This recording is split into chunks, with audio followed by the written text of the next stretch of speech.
It's 2020. Many arguments can be made for this year about the economy, virus control, and the presidential election, to name a few. But see, this year has forced many families to spend a great deal of time together.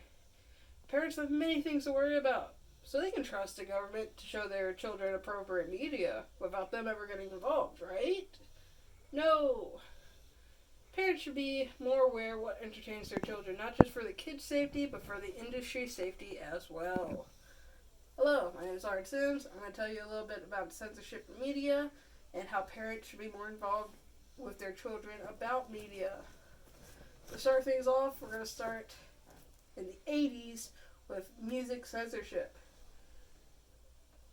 If you know anything about censorship, then you know the name Tipper Gore. Tipper Gore is the wife of Al Gore. And the story goes that in the 80s, she was just sitting down, enjoying some family time with her daughter. And they were listening to the Prince album, brand new Prince album. Everybody loves Prince. And then a little song came on. The song was Darling Nikki. Darling Nikki is not an appropriate song for children. I'm going to say it now. Darling Nikki is not an appropriate song for children. And instead of having the conversation with her daughter, who, by the way, was 11, almost 12, so maybe her daughter probably knew a little bit more, or they could have had a conversation about it, Tipper decided this is bad. All music is like this is bad. This should not be shown to any children. This should not be shown. This should be banned. And so, she created the Parents Music Resource Center, which basically was a lot of politicians' wives against music. It was pretty fun. Their reasons for everything that they were doing was to contain the spread of indecent lyrics as much as possible and to stop them from reaching the innocent ears. So they started grading music as it was coming out. They were putting labels on all kinds of music as it was coming out. And many record companies decided if this music is going to be deemed this way, we're not going to sell that music. We're not going to show that music to anybody. This is bad for business. So music was kind of hitting a stalemate. And then musicians started to get involved because they didn't see their music as indecent. And then a lot of it wasn't as indecent. I wasn't alive in the 80s, so I can't say too much about it, but I know the music of the 80s. I love the 80s. And the people that they were bringing up was Madonna, Cyndi Lauper, John Denver, of all people. They were saying that the music promoted rock pornography and drug advocacy. Which, classic rock of the 80s? Possibly. But it wasn't bad. If you're young enough, you don't know what's going on. You just sing along. But if you had a question about it, you should ask your parents. Parents shouldn't just be like, no, bad. Never listen. Bad for business. Most likely your parents listen to this music and they're fine with it, but some people weren't. So, the musicians go to a Senate hearing. The musicians that were most prevalent in the Senate hearings were Frank Zappa, John Denver, and the most popular one, Dee Snider. I say Dee Snider was the most popular one because he went on stand for multiple days. He made multiple points, and for many ways, he was a good voice to be heard during the whole Senate meetings. If you don't know who Dee Snider is, well, he was in the band Twisted Sister. They were glam rock. They dressed it up as females. It was an 80s thing. It was kind of cool. Kind of. But before we go on to that, we're going to hear the song that got Tipper Gore so upset.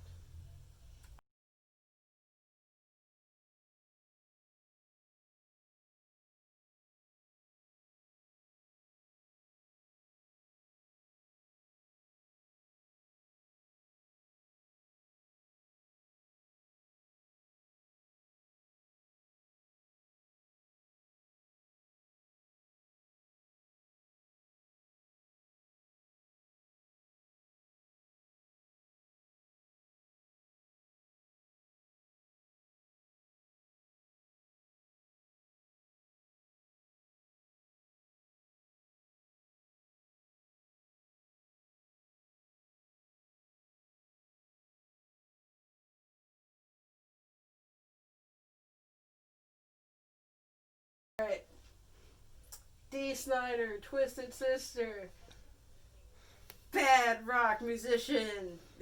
No, they're good. Twisted Sister is good if you like that kind of music. And he's a good guy. He's a Christian guy. He's very prevalent in the Christian faith. And he made that argument when he went up in the Senate seat. He has children. He was very involved in his children's life. His children are not bad people. His oldest child is a musician. Second oldest is a photographer. Third oldest is a filmmaker. They're good children. But sadly, they couldn't get away from labels. And soon, this label is known through many record labels. This is the parental advisory label. This, in many ways, it was bad for the community, but it also awakened something in teenagers. This teenage angst. This angst to stand up against your parents. My parents don't want me to see this label. I'm gonna listen to this music. This music is everything. The music was pretty. This music is good. This is, in many ways, this label. If you don't have a CD with this label on it, you weren't considered a cool kid. So this label, it was bad because it got a lot of music banned from certain stores, but it did create a revolution in many people. If you are interested in parental advisory, label, comedy in a way, and music, you're going to see a lot of rap music. Modern day rap music, this label is a joke. Cardi B, hats off to you, woman. Good job. In a way, good job. But if you're interested in this label, I recommend listening and watching the video for Eminem's Without You. It's not everybody's cup of tea, but it taught me about the label when I was maybe 4. Should I have been watching that video? No. But I did. The music stuck with me. Lines stuck with me. And Censorship also stuck with me. It's a joke song, but I remember it a lot. And if you listen to the lyrics, it's not half bad. Yeah. But now we're going into modern day censorship. Music these days, it's streaming. Most you get is explicit thing. Kids have access to any kind of music. Granted, kids rather listen to Baby Shark than anything else, and that's fine. But where did Baby Shark originate from? I'll tell you. It's a site called YouTube. YouTube was not created for children. But as more and more people grow up, instead of sitting your kids in front of a TV that's regulated by the FCC, people sit their children in front of a computer screen. Not very well regulated. And where anybody can post anything. And that's dangerous. So YouTube decided to create YouTube Kids, a sister branch to the official site that filters out inappropriate content. The only problem is that filter is broken. And videos like this were available on the site, and still are available on the site. These videos, if kids are just left alone to watch them, they will watch them and think this is completely normal. After doing research for this project, these videos are terrifying and brain-numbing, and please don't let your children watch these videos. A lot of the controversies start with, there's articles coming out about this one, about kids loving the show Paw Patrol and just wanting to watch videos about their favorite characters, Paw Patrol. And then they go on YouTube and they look up Paw Patrol, and there's like a 12-minute video about each one of the characters dying and them having funerals and it being very sad. And if you're showing kids this without talking to them about death, it can be very traumatic. And then videos like this, where it has live action kids playing doctor. Now, playing doctor is not a new thing, but this adds the graphics of real blood, needles. This makes it very dangerous. Kids think, oh, I'm going to play doctors. I'm going to pick up real needles, real knives. I'm going to stab my sister in the stomach. Oh, look, blood. Bad. And then we have Elsa Gate. Frozen is a big franchise. So there are many, many videos about Frozen. And one popular thing on YouTube Kids are videos about the Frozen character Elsa and Spider-Man together. I can't explain it, but they're strange. They're strange videos. They do inappropriate stuff. It's adult humans dressing up in costumes, running around, doing strange things. It entertains children because it makes no sense. And it's in many ways inappropriate.